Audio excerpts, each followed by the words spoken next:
মহাকরণে নতুন অতিথি, জুতো পালিশ করার মেশিন, পা ঢোকালে জুতো চকচকে, বিনা পয়সায় জুতো পালিশের টানে কাজ ছেড়ে জুতো যন্ত্রের সামনে লাইন।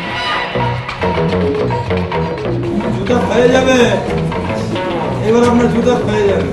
হচ্ছে 5 টাকা 10 টাকা সেভ হচ্ছে আর কি। আর এই ব্যবস্থা কেমন? ভালো ভালো। এটা এরকম আগে কখনো দেখেছেন? না আগে ছিল না, এই তো প্রথম আজকে তো দেখছি।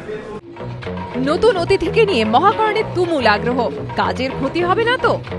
কাজের সময় নষ্ট হচ্ছে, কিন্তু মানুষ ট্রাই করে দেখছে। সময় নষ্ট হবে কেন? সব সময় দিতে হবে, সময় কেন নষ্ট হবে? সবসময় করবে, মানুষ তো সবসময় করবে না। প্রথম চালু করেছে বলে এটা ট্রাই করছে, প্রত্যেকদিন তো সেটা হবে না। সময় নষ্টের তো কোনো প্রশ্ন নেই, সব সময় দিয়ে আসবে। যখন ফাঁকে টিফিনে বেরোলো তখন যা আছে দিল, করে নিল।